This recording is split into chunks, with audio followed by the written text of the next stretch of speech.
Buenas tardes, profesor, compañeros y compañeras. Mi nombre es Josué Murillo Vega. Actualmente, nuestra vida cotidiana está rodeada de tecnología, desde pequeños dispositivos como celulares y tabletas hasta computadoras, lo que hace que debido a esta influencia tecnológica sea normal preguntarse cómo están constituidos estos dispositivos y cómo funcionan.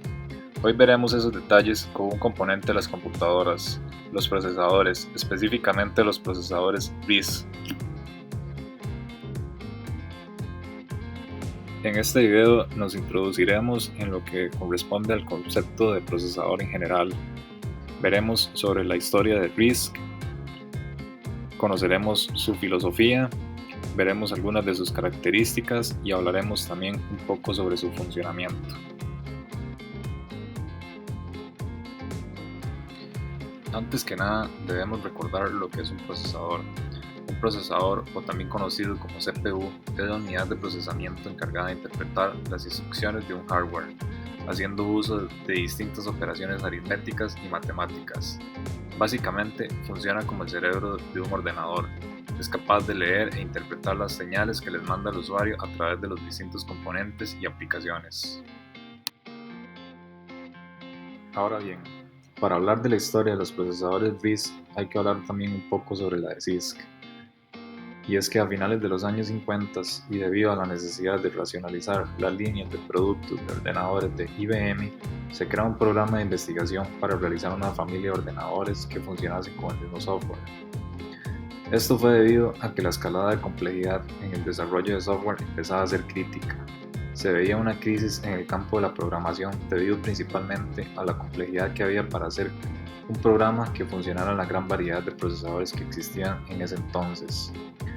Viéndolo de manera más simple, esto sucedía porque todos los computadores se diseñaban de forma completamente aislada unos de otros. Esto hacía que sus instrucciones fuesen independientes, haciendo que un programa escrito para un cierto ordenador no se pudiese ejecutar en otro. Como mencioné anteriormente, esta fue la razón de por qué IBM creó el programa de investigación, en el cual el resultado de dicho programa fue el llamado System 360. Introducido por IBM el 7 de abril de 1964, fue el primer ordenador comercial de arquitectura microprogramada.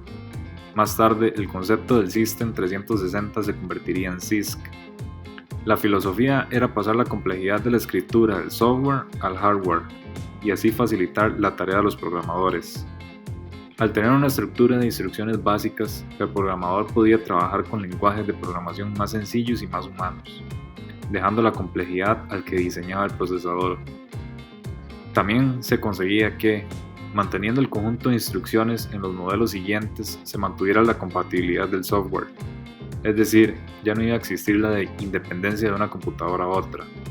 Y así, de esta manera, se podría rentabilizar la inversión del desarrollo del software. Posteriormente entraron en escena John Cobb, investigador de IBM al que se le atribuye la creación del primer RISC, y Joel Birnbaum, un ejecutivo de tecnología de aquel entonces. IBM en 1974 empezó a diseñar por encargo de Ericsson una centralita de teléfonos que procesara 300 llamadas por segundo de unas 20.000 instrucciones por llamada, lo cual hacía necesario un procesador que realizara 12 millones de instrucciones por segundo. Ningún procesador en esa época tenía esa potencia.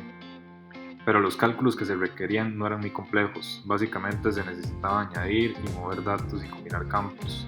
Cuando la centralita fue terminada en 1975 no se comercializó, pero quedó bastante claro un concepto. Al simplificar las instrucciones se podía aumentar considerablemente la potencia de un procesador. Diversos estudios reflejaron que la mayoría del software, la mayoría del tiempo, usaba las instrucciones más simples, dejando las instrucciones más complejas para casos raros, en software muy especializado.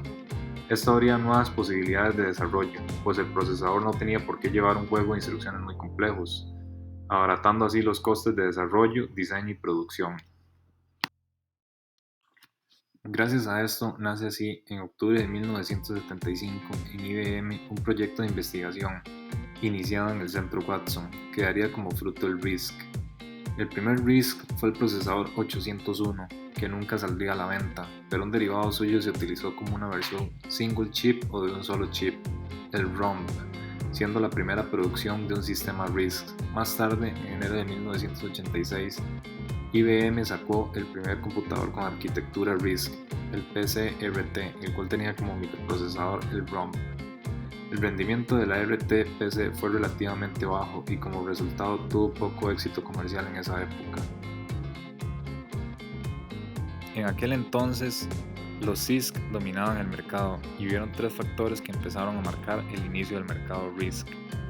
El primero, la Universidad de California, Berkeley, en 1980 y financiado por el Departamento de Defensa, crea dos máquinas, el RISC-1 y el RISC-2, y además centros de investigación en reducir al mínimo las llamadas más lentas a la memoria y en crear una arquitectura rica en registros. En segundo, la Universidad de Stanford, siguiendo el ejemplo de IBM de confiar en la optimización del compilador y la eficiencia del pipeline, crea la configuración MIPS, que es publicada en 1981 por John Hennessy. El pipeline es una técnica que permite ejecutar una instrucción y hacer la búsqueda de la siguiente en un solo ciclo de reloj. Con ello se consigue que se pueda ejecutar una instrucción por ciclo de reloj, pues al terminar de ejecutar una, el procesador ya sabe cuál es la siguiente. Y por último, el cambio de empresa del Joel Birnbaum de IBM a HP y el nacimiento dentro de HP del PA RISC, que significa RISC de arquitectura precisa. El apoyo de Berkeley y Stanford a la investigación de RISC como arquitectura y a la apuesta de HP por su comercialización, sobre todo en el mercado de servidores, crearían la confianza suficiente en el mercado para que RISC creciera. Cabe mencionar que algo que hizo que RISC no tuviera éxito en sus inicios fue debido a las limitaciones técnicas que existían en esas épocas, como era el tamaño de memoria y la velocidad de proceso. En la actualidad esto ya no es una preocupación, ya que los límites en la capacidad de almacenamiento son prácticamente inexistentes, y los procesadores son capaces de ejecutar millones de instrucciones en un segundo.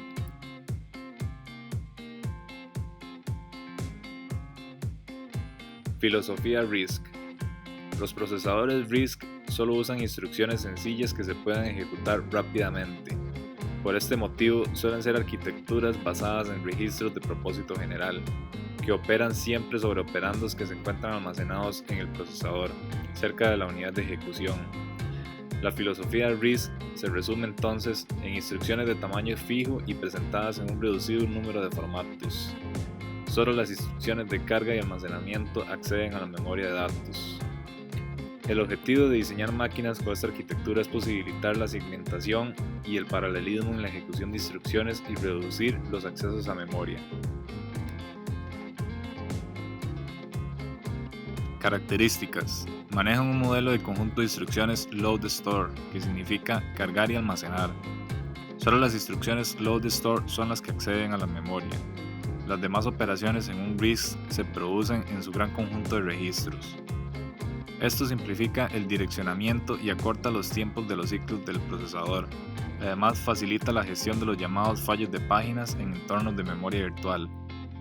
Permite un elevado nivel de concurrencia a consecuencia de la independencia que tienen Load Store de las demás instrucciones. Presenta una arquitectura no destructiva de 3 direcciones. Esto quiere decir que las instrucciones RISC con 3 direcciones contienen los campos de los 2 operandos y de su resultado. Por eso, tanto los operandos origen como el destino son mantenidos en los registros tras haber sido completada la operación. Esta arquitectura no destructiva permite a los compiladores organizar las instrucciones de modo que mantengan llenos los pipelines, es decir, que la cola de instrucciones o de procesos siempre esté llena, y así poder reutilizar los operandos optimizando la concurrencia. Tiene instrucciones simples, de formato fijo con pocos modos de direccionamiento. Las instrucciones simples reducen de manera muy significativa el esfuerzo para su decodificación y favorecen su ejecución en pipelines. Las instrucciones de longitud fija con formatos fijos implican que los campos de códigos de operación llamados opcodes y de los operandos estén siempre codificados en las mismas posiciones, permitiendo el acceso a los registros al mismo tiempo que se está decodificando el código de operación. Y como se ha mencionado anteriormente, presenta una ejecución en conductus pipeline. Esto quiere decir que las instrucciones simples de formato fijo y ciclo único permiten que las diferentes etapas de los ciclos de ejecución, de búsqueda, de codificación, ejecución y escritura del resultado para instrucciones múltiples se puedan realizar simultáneamente, de un modo más simple y eficaz. Funcionamiento.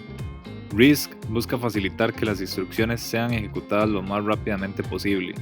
La forma de conseguirlo es simplificando el tipo de instrucciones que ejecuta el procesador. Así, las instrucciones más breves y sencillas de un procesador RISC son capaces de ejecutarse mucho más a prisa. La relativa sencillez de la arquitectura de los procesadores RISC conduce a ciclos de diseño más cortos cuando se desarrollan nuevas versiones, lo que posibilita siempre la aplicación de las más recientes tecnologías de semiconductores. Por ello, los procesadores RISC no solo tienden a ofrecer una capacidad de procesamiento del sistema bastante elevada, sino que los saltos de capacidad que se producen de generación en generación son significativos. Los comandos que incorpora el chip RISC en su ROM constan de varias instrucciones pequeñas que realizan una sola tarea. Las aplicaciones son aquí las encargadas de indicar al procesador qué combinación de estas instrucciones debe ejecutar para completar una operación mayor.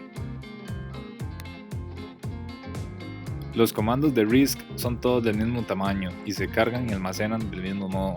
Al ser estas instrucciones pequeñas y sencillas, no necesitan ser descodificadas en instrucciones menores, pues ya constituyen en sí unidades descodificadas. Es por ello que el procesador RISC no gasta tiempo verificando el tamaño del comando, en decodificarlo ni en averiguar cómo cargarlo y guardarlo.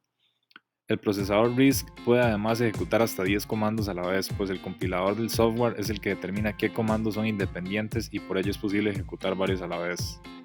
Al ser los comandos del RISC más sencillos, la circuitería por la que pasan también es más sencilla. Estos comandos pasan por menos transistores, de forma que se ejecutan con más rapidez.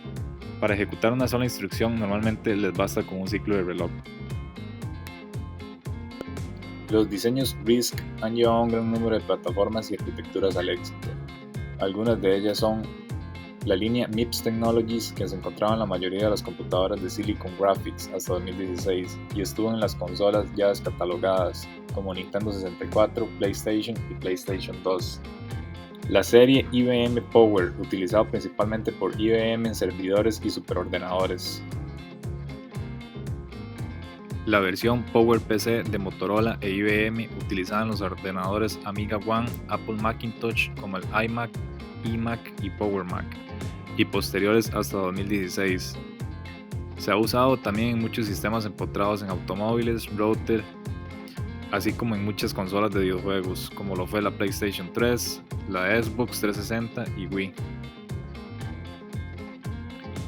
El PA RISC y el HP PA de HP ya descatalogados, el DEC Alpha en servidores HP Alpha Server y estaciones de trabajo Alpha Station, ya descatalogados también. ARM. El paso de hardware de instrucciones x86 en operaciones RISC llega a ser significativo en el área, y la energía para dispositivos móviles e integrados. Es por esto que los procesadores ARM han estado en múltiples dispositivos, como el Palm, Nintendo DS, Game Boy Advance y en múltiples PDAs, iPods, iPhone, iPod Touch, Samsung, iPad, entre otros. Y finalmente, esto sería todo. Muchas gracias.